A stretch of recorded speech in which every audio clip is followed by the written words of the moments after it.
tarde, estamos no ar com mais um programa da série Defenda-se. Meu nome é Aparecido Donizete Piton e este programa é integralmente patrocinado pela ANDIF, Associação Nacional de Defesa dos Consumidores do Segmento Financeiro.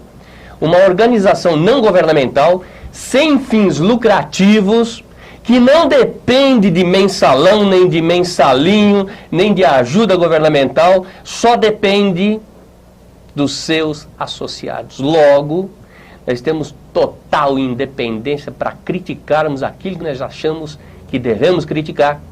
E você que está sendo criticado, você que está tendo seus interesses contrariados, você tem toda a liberdade de vir até aqui e defender os seus interesses, defender seus pontos de vista, defender os seus direitos. Se você calar, meu amigo querido, paciência. Mas não fuja da resposta. Quem é que faz? O homem é produto do meio ou é o meio que modela o homem? Quem nasceu primeiro, é o ovo ou a galinha? Eu podia dizer que em certos momentos domina um, em certos momentos domina o outro, mas que o homem nunca deveria ser produto do meio. E nesta tarde nós trouxemos aqui a doutora Sueli, uma colega nossa, uma advogada. Doutora Sueli, muito boa tarde. Boa tarde. Obrigado por ter vindo. Eu que agradeço. A doutora Sueli, ela estava nos contando que ela tem uma cliente que passou por um problema, está passando por um problema simplesmente assintoso. Doutora Sueli, coloca para a gente exatamente o que foi que aconteceu. Infelizmente, o brasileiro, não que ele tenha se acostumado com essa taxação que os bancos cobram diariamente nas contas correntes dos correntistas, tanto como pessoa física como pessoa jurídica, né? Que, como o Donizete falou há uns minutos atrás, essas taxas que são hoje cobradas vergonhosamente pelos bancos, e cada instituição financeira tem um preço, tá? Bancos populares, que nem Bradesco e Itaú, tem um pouco mais abaixo com relação aos outros bancos que eles consideram elite. O que acontece, Zô? Porque todos fazem exatamente a mesma coisa. É o Sarney, é o Collor, é o Fernando Henrique, é o Lula. Todos parece que rezam pela mesma cartilha, independentemente da ideologia de cada um. O que acontece? Na verdade, eles têm um discurso para se eleger, né, e um outro para governar. Né? Essa é a grande verdade. Eu digo isso tranquilamente, porque eu fui deputado federal pelo PDT. Né? O PDT tinha uma linha programática muito bem definida, tinha um chefe, tinha um líder, né, que muitos podem não gostar, mas que foi um homem sério, que era o Brizola. E nós, durante todo o tempo que estivemos em Brasília, nós pregamos o que a cartilha do PDT pregava. Meu amigo Léo, um dos economistas mais brilhantes que eu conheço no meu relacionamento. Léo, como você vê essa questão aqui do Banco Santos? Você acha que o Banco Central teve, na verdade, uma responsabilidade na quebra do Banco Santos e no golpe que o Banco Santos deu na população, ou não teve? Sim, eu não tenho dúvida. Boa noite, caro ouvinte. Meu nome é Léo Renato Carrilho, sou economista, diretor do Sindicato de Economistas do Rio Claro, região. E, por acaso, nesse caso, eu trabalhava no mercado de capitais na época do surgimento do Banco de Santos. Aliás, antiga Santos Corretora de Valores. O Odimar veio praticamente de Santos, trabalhou no mercado de capitais. E eu gostaria que o próprio governo, o próprio Banco Central, assumisse a total responsabilidade desse tipo de gestão, desse tipo de administração e medisse, consequentemente, a receita, o crescimento financeiro do Dr. Edmar Cid Ferreira, paralelamente com o descréscimo do Banco de Santos ultimamente. Eu tenho certeza absoluta que é inversamente proporcional. À medida que o crescimento da renda do patrimônio do Dr. Edmar Cid Ferreira cresceu, o patrimônio do Banco de Santos deve ter caído consideravelmente. Justiça de graça para quem pode pagar. Você tem ajuizado ações, obviamente. Você tem conseguido justiça gratuita para os seus consorciados ou não? A cada 100 processos, 1 ou 2, de pessoas realmente necessitadas. muito difícil. Mudou muito nos últimos 3 ou 4 anos? Mudou muito, mudou bastante, principalmente agora que o tribunal está tendo autonomia para receber o dinheiro das custas. É um fato que as pessoas não se aperceberam, porque agora tem porta de retorno, porta de remessa. Então você, para entrar com agravo no tribunal, você tem que pagar o porta de retorno. Quanto custa esse porta de retorno? 20, 30 reais. Imagine 2.000 processos, só 2.000 processos a 30 reais. São 6 milhões de reais. Ou 600 mil reais. Isso é o que ocorre diariamente. Então eles não vão dar justiça gratuita por isso. Doutor Alarico, nós temos hoje um Brasil que é passado de uma forma, mas a nossa população vive um Brasil meio diferente daquele Brasil que a mídia tenta nos enfiar goela abaixo. Nós temos ouvido os nossos governantes dizendo que nós temos um superávit primário, que o Brasil em matéria de exportação está indo muito bem, graças a Deus. O que na verdade está acontecendo? O Brasil está exportando, o Brasil não está exportando, as indústrias realmente estão produzindo ou não estão produzindo, o comércio está indo bem ou não está indo bem. O que está acontecendo hoje no nosso Brasil? Bom, eu vou começar sobre o superávit primário. Na verdade, quando a gente ouve essas autoridades brasileiras e tal, economistas falando, eu posso falar que eu também sou economista, mas a gente tem a impressão de que eles estão falando para a Suíça. E, na verdade, eu olho ao lado e nós estamos no Brasil. Marcelo, muito boa noite. Doutor Marcelo, obrigado por ter vindo. Doutor Marcelo é médico, tinha um consultório e, obviamente, que o seu consultório estava segurado. Lá tinha máquinas, lá tinha uma série de equipamentos que estavam segurados até o dia que os amigos do alheio descobriram o consultório dele. Começou aí a tua via crucis. Primeiramente eu contratei esse seguro com a Bradesco e com a Porto Seguros para proteger a minha clínica. O valor estimado desse seguro era em torno de R$100 mil, dividido igualmente entre cada uma delas. Todos esses equipamentos foram vistoriados, devidamente fotografados, e inclusive eles constavam da apólice de seguros. Por um infortúnio em um feriado prolongado, no ano de 2001, eu sofri esse furto. Fiz o boletim de ocorrência devidamente, porque a minha clínica está na Zona Leste, mais especificamente na região do Aricanduva. Então eu fiz o boletim de ocorrência na delegacia competente, que é a delegacia da Vila Diva. Em seguida comuniquei a seguradora e foi aí que começou a minha via crucis. Qual é a realidade que a nossa imprensa vive hoje? Você acha que hoje ela tem independência econômica para ela ter também independência de opinião e de bandeira? Se não tiver, tem que arrumar um norte para isso. O mais importante de um veículo de comunicação é separar as duas áreas. Uma área redacional, outro prédio, outro telefone, com a área comercial. Outro gerente, outro departamento, outro telefone, outro tudo. E de preferência que não conversem entre si. E que de preferência que não conversem, porque mais do que informar, nós formamos opiniões. Robson, muito boa tarde, obrigado por ter vindo nos conhecer. E o Robson é aquele cidadão que não sabe falar sem tocar, não sabe tocar sem falar. Então eu gostaria que você, Robson, dissesse quem você é. Bem, Donizete, para mim é um prazer muito grande estar no programa da Andif, né, com um tema tão importante que é Defenda-se. E aqui nada melhor do que o próprio violão para fazer sua própria defesa. Bom, primeiro, são muitos motivos que me trazem aqui ao programa com um tema tão importante, porque o violão hoje está gozando, Donizete, de um patamar importantíssimo de ibope no mundo. Por quê? Mas houve época em que isso foi diferente? Houve sim, né? O violão atualmente é o instrumento mais popular do mundo e ele é usado principalmente pelos cantores populares de todas as culturas, né? Desde orientais, africanos, americanos, assim. Nem à toa que ele hoje ocupa o primeiro lugar no mundo como instrumento mais popular.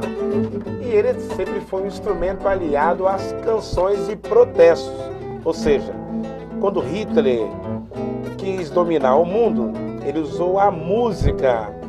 Especialmente hoje vem nos visitar o Dr. Samir Khoury, que além de empresário, além de rotariano, o Dr. Samir Khoury, ele está terminando o mandato dele de governador do Rotary, Dr. Samir Khoury.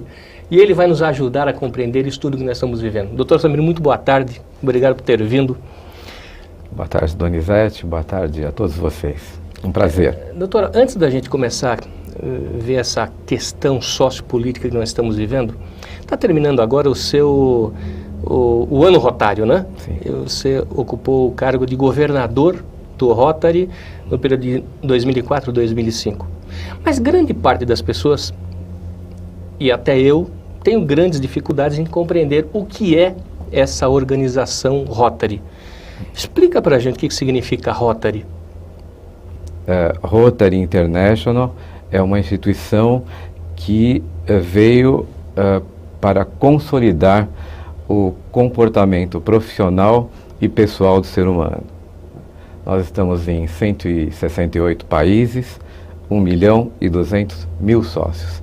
Se nós juntarmos toda a família rotária, como eu chamo, todo um contexto de Interact, Rotaract, Casas da Amizade, ASFAR, que são associações que acrescentam aos clubes rotários, nós temos cerca de 8 a 9 milhões de pessoas envolvidas com o ideal de servir à humanidade.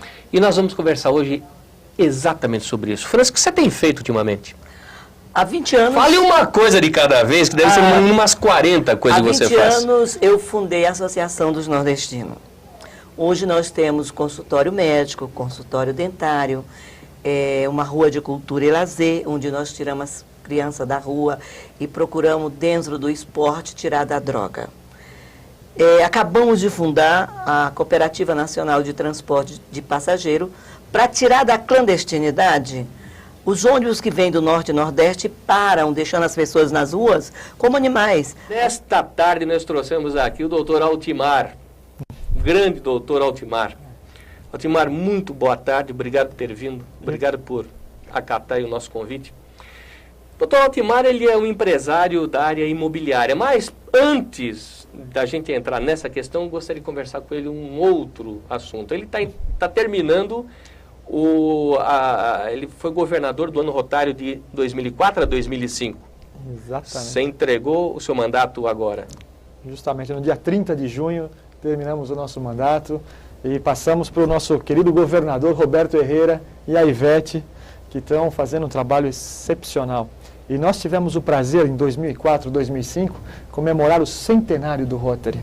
Nós passamos por esse dado histórico, por esse momento marcante na nossa vida, onde muitas realizações foram feitas. Nós tivemos mais de 109 projetos de subsídios emparcerados com as entidades que o nosso distrito aqui está trabalhando com essas entidades, que são 18 municípios. Aliás, a impressão que nós temos mesmo é que nós não temos leis no Brasil que protejam os direitos do consumidor.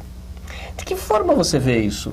Temos um conjunto de leis, mas em compensação nós temos um poder judiciário que nem sempre acata aquele documento legal. Como está hoje a situação? Isso, Donizete. A colocação é oportuna, porque, em verdade, nós temos leis, como sempre, não só na área do consumidor, mas, em geral, nós temos leis. O que nós não temos é coragem das autoridades para cumprir a lei, né? Então, este é o problema. O consumidor, quando se fez o Código do Consumidor, foi um grande avanço na legislação, porque é a parte vulnerável, sempre sofrida, sempre acumulando, contabilizando prejuízos. Então, o Código do Consumidor é um grande instrumento que o cidadão tem nas mãos. Doutor Arnaldo Carvalho, que não só vai dar o seu testemunho pessoal, como também vai passar para a gente orientações fantásticas acerca da nossa vida comportamental. Arnaldo, muito boa noite. Como você está? Muito boa noite. Graças a Deus, muito bom. É um prazer muito grande estar aqui com você, contribuindo com as informações para que as pessoas possam, na verdade, se tornar mais felizes e realizadas. Essa é a base do trabalho do Arnaldo Carvalho, onde, através do conhecimento do seu potencial de cada um, faz com que as pessoas se realizem cada vez mais, minimizando a cada dia mais a sua frustração. Osósimo, hoje nós temos uma realidade brasileira que ela não está sendo passada como deve para a nossa sociedade. Ou seja, enquanto os meios de comunicação... Você lembra aquele tempo que os meios de comunicação falavam, olha, a inflação está controlada. Aí você chegava na feira, o repolho que custava 1 passava a custar 20. Você falava, puxa, como está controlado? Aí você ia no supermercado e a lata de sardinha que estava 3 passou a custar 15. E você fala, nossa, mas como a inflação está controlada? Enfim, os meios de comunicação, os veículos oficiais estão dando para a população alguns parâmetros que pouco têm a ver com a realidade que o Brasil está vivendo. Então, eu queria que você me dissesse primeiro, como está o nosso segmento comercial? Bom, o comércio, de modo geral, ele vem apresentando um desempenho que eu consideraria pífio, né? O comércio tem apresentado algum crescimento, mas os crescimentos são, primeiro, pouco expressivos, e as bases desses crescimentos aqui são muito pouco confiáveis. Hoje o segmento produtivo e a nossa população está convivendo com as mais altas taxas de juros do planeta. Confere ou não? Doutor Donizete, foi justamente ressaltando esse trabalho meritório da Andif, que ainda há pouco nós fazíamos referência, que é importante que se divulgue para a sociedade brasileira que as taxas de juros praticadas no Brasil não são propriamente as mais elevadas do mundo. As taxas de juros praticadas no Brasil, elas representam o triplo da maior taxa de juros do mundo. E isso é importante que se ressalte. É o triplo da maior taxa de juros do mundo, que é a da Turquia, com 6, pouco por cento ao ano, e o Brasil praticando 19% ao ano, fixado pelo Banco Central. Só que os juros reais que o consumidor paga não são esses 19% ao ano, mas alguma coisa na casa de 50% a 60% ao ano no crédito ao consumidor.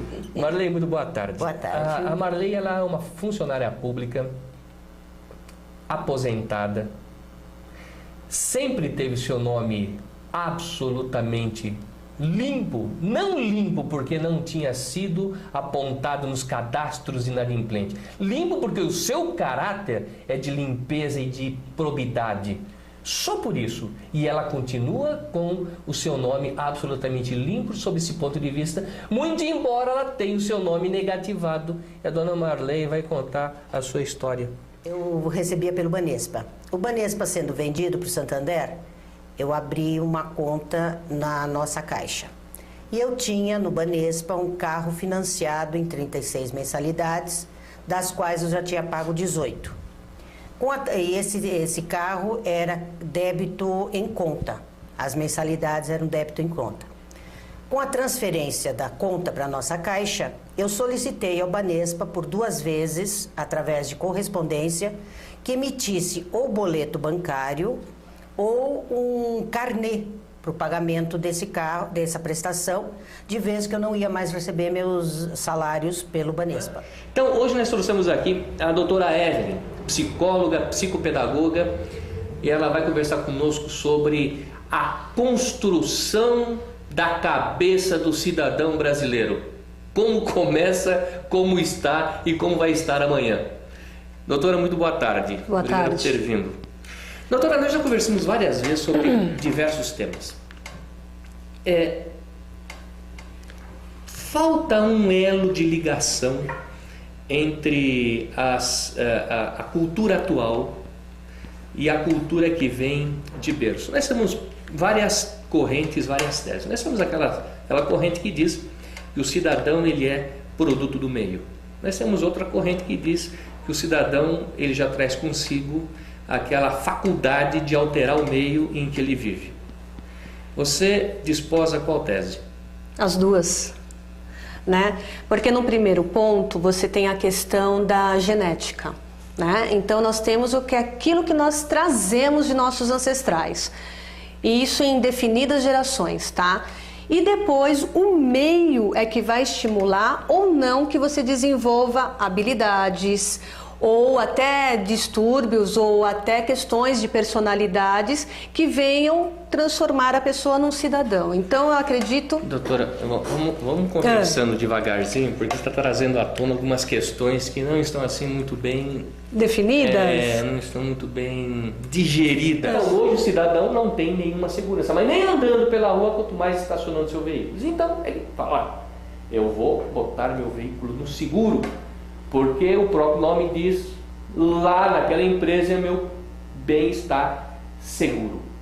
Só que, ao invés de estar seguro, ele está na marca do pênalti, porque tinha a seguradora que fazia o quê, Rubens?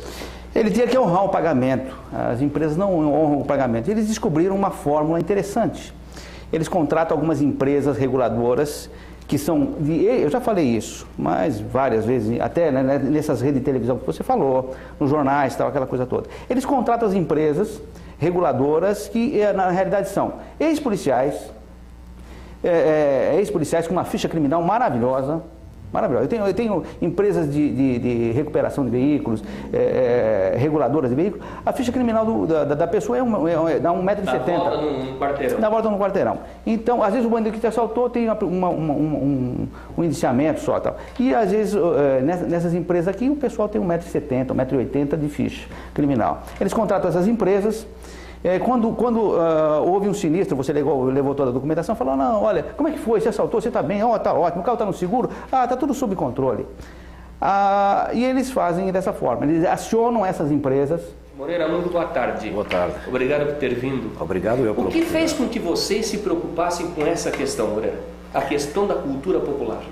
Olha, tudo partiu da União Municipal dos Estudantes Secundaristas. Os estudantes, as diretorias da UMS, os mais ativos, verificaram que, de um lado, jovens colegas da idade deles procuravam a atividade, o lazer cultural, chamado lazer cultural, a música, a dança, o teatro, e não tinham referências, estavam sem referências. Quer dizer, ou dançava rock, ou dançava twist, ou dançava qualquer coisa menos... Verificaram mais que os seus professores tinham até a vontade de ajudá-los, mas também não tinham conhecimento e referências na maioria dos casos. Muito boa tarde, até a próxima sexta-feira com mais um programa da série Defenda-se.